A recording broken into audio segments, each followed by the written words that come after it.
जय जय श्री राधे। श्री श्री राधा रमणो जयति। भजनिताई गौर राधे श्याम।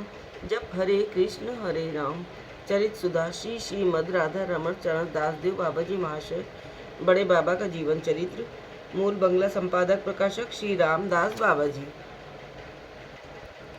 दिगनगर यात्रा।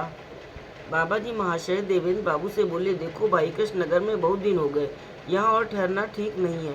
देवेंद्र बोले, यहाँ के लोगों की जो अवस्था हो रही है उसे देख ऐसा जान पड़ता है कि इन्हें बताकर यहाँ से शीघ्र चलना कठिन होगा।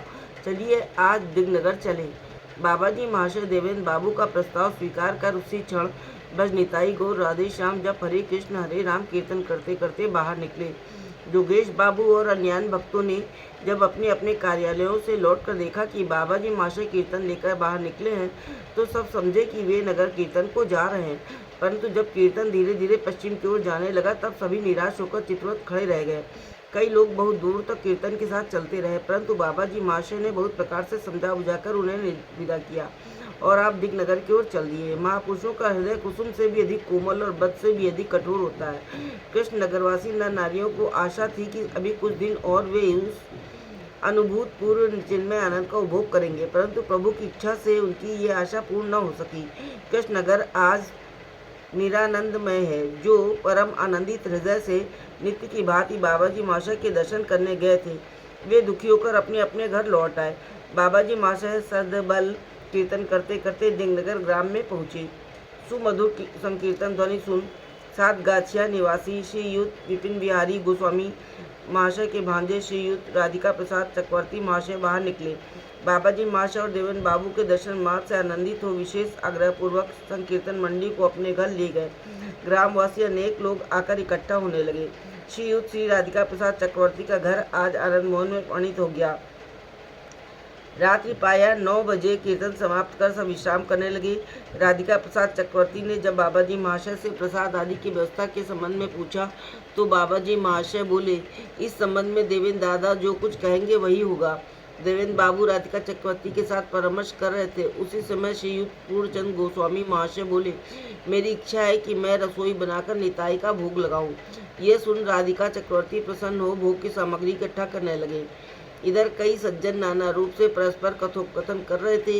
एक बोले, बड़े दुख की बात है, मुसलमानों ने हमारे उस प्राचीन वट वृक्ष की एक ओर की सारी डालें काट दी हैं। न जाने कब से हम उस वृक्ष की देवता के समान पूजा करते आए हैं, परंतु वे हमारे भाव का तनिक भी आदर न कहते हैं। हिंदुओं के देवता तो कभी सभी जगह हैं, एक देवता दिखाओ तो जाने। बाबा जी महाशय बोले, क्या बात है भाई। ये सुनकर एक सज्जन बोले, हमारे दिगनगर के सरकारी मार्ग की एक और प्रकांड वट वृक्ष है, उसे हम जन्म से ही इसी प्रकार देख रहे हैं। मुसलमानों ने ताजिया निकालने के समय उसकी डालें काट दी। बाबा जी, यहाँ पर मुसलमानों के कोई मौलवी हैं? सज्जन, नहीं प्रभु, यहाँ कोई मौलवी नहीं है। खोसचंद नाम का एक फकीर है जो बड़ा दुष्ट है, पर हाराधन मंडल नाम का एक प्रधान मुसलमान है जो इन लोगों से कुछ सभ्य है। सब लोग उसकी बात मानते हैं। बाबा जी, आप लोग मंगलमय प्रभु से प्रार्थना कीजिए, वही इसका प्रतिविधान करेंगी। युग युगांतर से ऐसा होता आया है। बातचीत करते करते रात अधिक हो गई और सबने प्रसाद पाकर विश्राम किया। संकीर्तन में कल्पतरु नृत्य। बाबा जी महाशय अगले दिन अतिशीघ्र प्रातः कृत्य समापन कर भजनिताई गौर राधे श्याम जप कर हरे कृष्ण हरे राम कीर्तन करते करते गांव में निकल लिए हैं।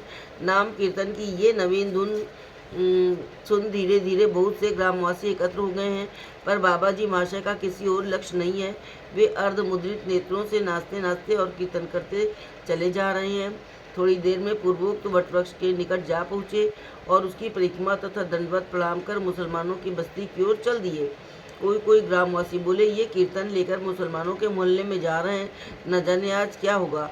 कोई बोले, ये अपरिचित हैं, किंतु देवेंद्र चक्रवर्ती तो अपरिचित नहीं। वे जानते हैं कि मुसलमानों के मोहल्ले में कीर्तन ले जाने में अपमानित होना होगा। एक ने कहा, चलो हम उन्हें उस ओर जाने से मना करें। दूसरे ने कहा, जाने भी दो ना, देखें क्या होता है। पर कौन किसकी सुनता है। बाबा जी महाशय एक परिचित व्यक्ति की भांति कीर्तन करते करते ठीक हाराधन मंडल के घर पहुंच गए। हाराधन घर में ही था। अकस्मात घर में बहुत से लोगों को देख किंकर्तव्य विमूढ़ भाव से बाहर आया कीर्तन मंडली शिक्षित सैनिकों के समान उसे घेर कर कीर्तन करने लगी। सब प्रेम से उन्मत्त और ब्राह्य स्मृति रहित हो कीर्तन कर रहे थे। एकाएक बाबा जी माशा ने हराधन को लक्ष्य कर कहा, बोल निताई गौर राधे श्याम। हराधन, बोल निताई गौर राधे श्याम। बाबा जी, बोल बेटा हरे कृष्ण हरे राम। हराधन, बोल बेटा हरे कृष्ण हरे राम। बाबा जी, बोल बेटा निताई गौर राधे श्याम। हराधन, बोल बेटा निताई गौर राधे श्याम। इस प्रकार प्रायः 15 मिनट तक जिस स्वर में जो शब्द बाबा जी माशा कहते, हराधन भी मंत्रमुग्ध की भांति उसी स्वर में वही शब्द दोहराता रहा। हराधन के शरीर पर श्रम बिंदु झलक रहे थे, नेत्रों से अश्रुधार निरंतर बह रही थी। उसके दाहिने हाथ में रंग बिरंगी स्फटिक की जपमाला थी और पैरों में खड़ाऊ।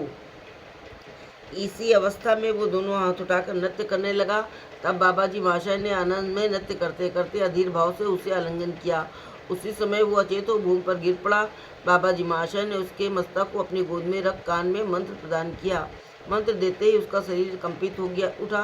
वो भूमि पर लोटपोट होने लगा, फिर उठकर धूल दूसरी देह से नृत्य करने लगा। उसके परिवार के लोग ये देख अवाक, उपस्थित ग्रामवासी बीच बीच में हरिबोल की ध्वनि कर लगाते हुए सतृष नेत्रों से इस अद्भुत व्यापार को देख विस्मय सागर में निमग्न। थोड़ी देर में हराधन के पैर की खड़ाऊ निकल गई, हाथ की माला गिर पड़ी। वो संज्ञाहीन अवस्था में बाबा जी माशा की ओर टकटकी लगा न जाने क्या कहकर नृत्य करने लगा। बाबा जी माशा धीरे धीरे प्रेमानंद में नाचते हुए पूर्वोक्त वट वृक्ष की ओर चल दिए। संगी साथी सब नाम करते करते उनके पीछे हो लिए। हराधन भी चुंबका कष्ट होने के समान आत्माहारा हो उनके पीछे पीछे चलने लगा, मानो वो बहुत दिन से खोए हुए धन को प्राप्त कर आज अपने को ही खो बैठा। कुल मर्यादा, स्त्री पुरुष की ममता, सांप्रदायिकता इत्यादि उसके हृदय से दूर हो गए। वट वृक्ष के नीचे पहुँचते ही सब लोग नाम करते करते उसकी परिक्रमा देने लगे। थोड़ी देर में देखते हैं कि वृक्ष की जिस जिस डाल के नीचे कीर्तन मंडली जाती है, वो कीर्तन की ताल के साथ पत्तों सहित हिलने लगती है और उससे छोटे छोटे जलबिंदु टपकने लगते हैं। दर्शकों ने पहले तो समझा किसी पशु पक्षी के कारण ऐसा होता है, परंतु ये भ्रम देर तक न टिक सका, क्योंकि ये प्रत्यक्ष था कि लोग कीर्तन करते करते जिस डाल के नीचे जाते थे उसी डाल की ये अवस्था होती थी। हिंदू या मुसलमान जो भी वहाँ उपस्थित थे आश्चर्य से उस घटना को देख रहे थे, दूसरों को दिखा रहे थे और मुग्ध होकर बाबा जी माशा की अलौकिक शक्ति की प्रशंसा कर रहे थे। धीरे धीरे हिंदू मुसलमान, बालक वृद्ध, नर नारी सब भज निताई गौर राधे श्याम, जप हरे कृष्ण हरे राम कीर्तन करते करते वृक्ष राज की परिक्रमा करने लगे। ये वृक्ष मानो आज कल्प वृक्ष में परिणित हो गया। उसके पत्ते पत्ते में आनंद का संचार हो गया। नाम संकीर्तन के प्रभाव से उसमें अश्रुकंप और नृत्य आदि उत्तरोत्तर बढ़ते गए। विद्युत की भांति नगर के कोने कोने में शोर हो गया कि कहीं से एक महापुरुष आए हैं, जिनके कीर्तन के प्रभाव से वट वृक्ष नृत्य कर रहा है। चारों ओर से भाग भाग कर लोग इस दृश्य को देखने आने लगे। कोई स्नान करते जाते समय हाथ में अंगोछा लिए, कोई स्नान करते करते भीगे वस्त्र पहने, कोई पानी का कलसा सिर पर रखे भागा चला आ रहा है। रास्ते में जिसे भी देखता है उसे पूछता है, अरे भाई, क्या सचमुच पेड़ नाच रहा है? कीर्तन अब भी हो रहा है? हराधन क्या कर रहा है? क्या और भी मुसलमान वहाँ हैं? इन प्रश्नों का उत्तर सुन वो और भी तेजी से वृक्ष की ओर भागने लगता है। देखते देखते वृक्ष के नीचे इतनी भीड़ लग गई कि तिल रखने का स्थान न रहा। एकाएक बाबा जी माशा कीर्तन मंडली से निकल वृक्ष के तने में एक समाधि स्थल के पास जाकर खड़े हो गए, जो दोनों ओर से वृक्ष की लटकती हुई जटाओं से घिरा होने के कारण एक सुंदर गुफा या मंदिर जैसा लगता था।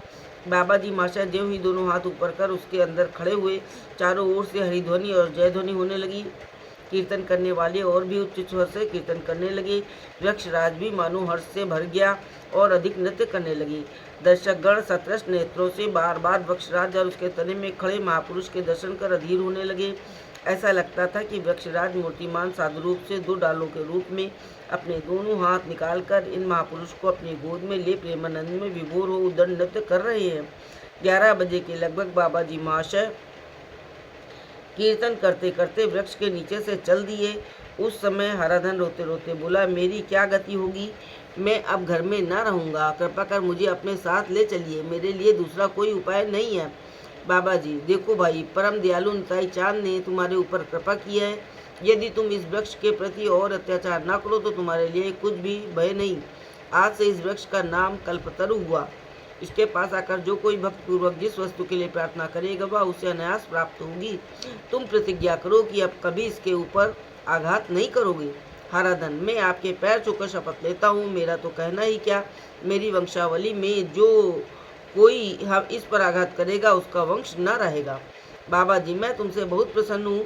करुणामय निताई चांद तुम्हारे ऊपर कृपा करे। मैं तुमसे अपना धर्म छोड़ने के लिए नहीं कहता, पर तुम किसी का अनिष्ट न करना, किसी भी धर्म के प्रति द्वेष व हिंसा का भाव न रखना, किसी भी प्राणी को उद्वेग न देना और गोवध न करना। और याद रखना कि तुम्हारे या किसी और के ऊपर कोई विपत्ति आए तो इस कल्पतरु की जड़ में दूध और गंगा जल देने से तथा इसके नीचे घी का दीपक जलाने से दूर हो जाएगी। अब घर जाओ, मैं जब तक इस ग्राम में रहूं इसी स्थान पर आकर मिला करूं। इतना कह बाबा जी महाशय ने हराधन को आलिंगन किया और भजनिताई गौर राधे श्याम जब हरे कृष्ण हरे राम कीर्तन करते करते ग्राम में प्रवेश किया। जय जय श्री राधे, जय बड़े बाबा।